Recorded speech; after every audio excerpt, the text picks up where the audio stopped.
Assalamualaikum warahmatullahi wabarakatuh. Perkenalkan, nama saya Rini Novianti dengan NIM P0032401803 jurusan Kebidanan Poltekkes Kemenkes Kendari. Langsung saja kompetensi bidan. Yang pertama, bidan mempunyai persyaratan pengetahuan dan keterampilan dari ilmu sosial, kesehatan masyarakat, dan etik yang membentuk dasar dari asuhan yang bermutu tinggi sesuai dengan budaya untuk wanita, bayi baru lahir, dan keluarganya.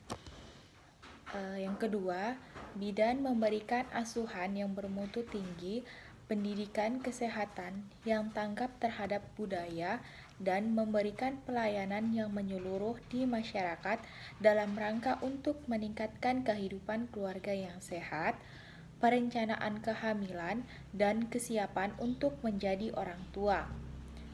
3. Bidan memberikan asuhan antenatal yang bermutu tinggi untuk mengoptimalkan kesehatan ibu selama kehamilan yang meliputi deteksi dini, pengobatan, dan rujukan. 4. Bidan memberikan asuhan yang bermutu tinggi, tanggap terhadap tempat selama persalinan, memimpin suatu persalinan yang bersih dan aman, menangani situasi kegawat daruratan tertentu untuk mengoptimalkan kesehatan wanita dan bayi baru lahir. 5. Bidan dapat memberikan asuhan pada ibu nifas dan menyusui yang bermutu tinggi serta tanggap terhadap budaya setempat. 6. Bidan memberikan asuhan yang bermutu tinggi dan komprehensif pada bayi baru lahir sehat sampai usia 1 bulan. 7. Bidan memberikan asuhan yang bermutu tinggi dan komprehensif pada bayi dan balita.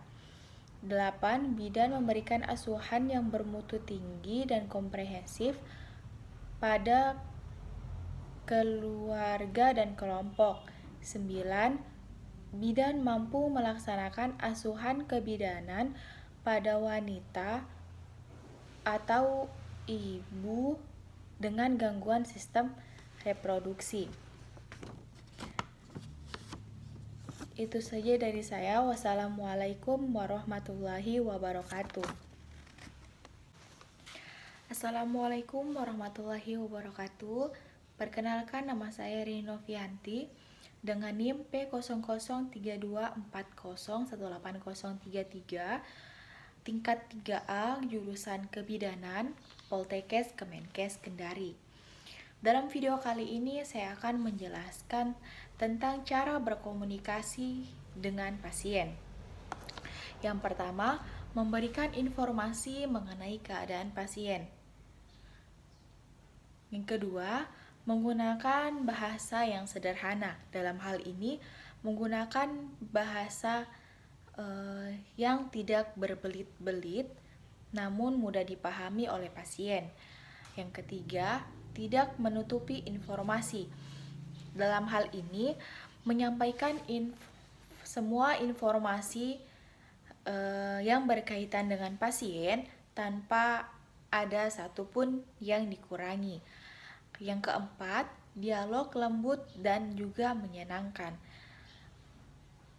Dalam hal ini, kesembuhan pasien juga tergantung dari ketika dia mendapatkan perawatan dari tenaga medis, baik itu bidan, perawat, maupun tenaga kesehatan lainnya. Kemudian menjelaskan kondisi kesehatan secara utuh. Nah, jika ada sesuatu hal, meskipun itu hal kecil, yang berkaitan dengan kesehatan pasien, itu tetap saja harus kita sampaikan guna untuk membantu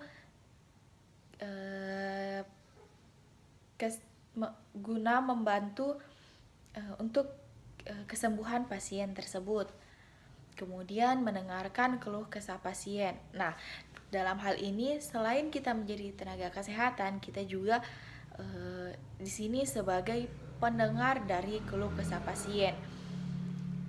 Mengapa demikian? Karena dengan pasien mengajak kita berkomunikasi, dengan kita mendengarkan keluh kesah yang dia alami, tentu saja mungkin kita dapat memberikan dia masukan, memberikan dia support, semangat untuk dia cepat sembuh. Kemudian yang ketujuh, menjawab dengan sabar dan juga pengertian. Tenaga medis seyogyanya tidak boleh terpancing emosi saat sedang menghadapi pasien, dikarenakan pasien juga butuh yang namanya pengertian, bukan cuma dari keluarga tetapi juga dari tenaga medis yang merawatnya, agar pasien tersebut bisa cepat sembuh. Kemudian yang kedelapan, penjelasan singkat, jelas, dan mudah dimengerti. Jadi pada saat kita menjelaskan kepada pasien, baik itu tentang perkembangan kesehatannya pada hari ini, kita harus menjelaskan secara singkat, detail, dan juga mudah dimengerti oleh pasien. Adapun jika pasien itu tidak mengerti dengan apa yang kita jelaskan, mungkin bisa kita sampaikan kepada saudaranya, orang tuanya, atau siapapun itu yang menemani dia pada saat dia dirawat.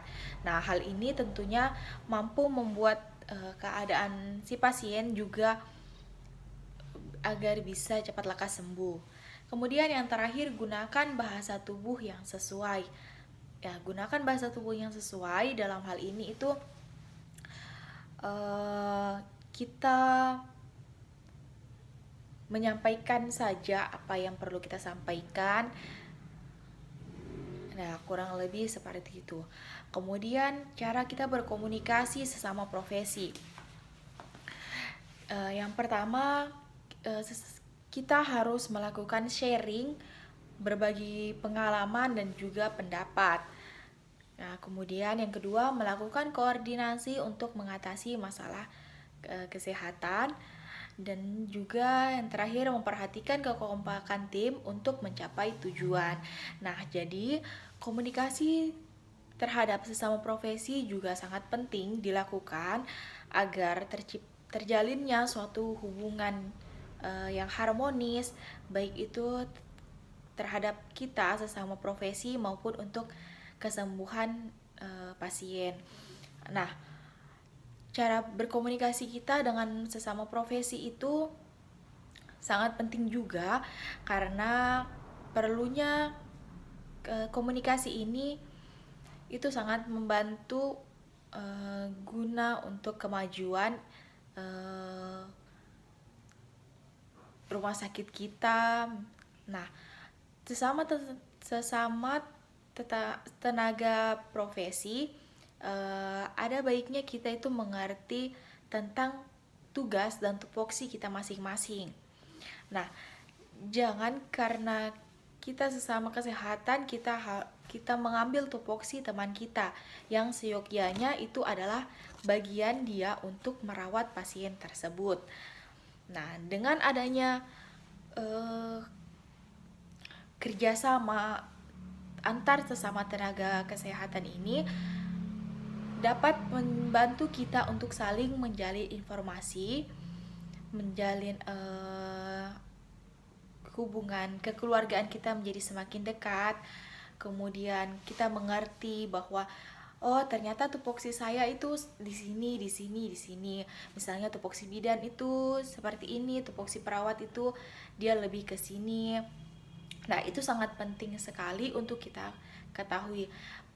Nah, inilah gunanya pelajaran IPE yang sangat membantu untuk bagi kita tenaga kesehatan yang sejak dini itu harus belajar memang tentang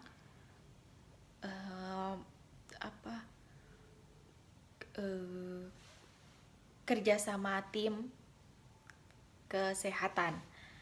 Nah, mungkin itu saja dari saya. Kurang dan lebihnya mohon dimaafkan jika ada salah kata.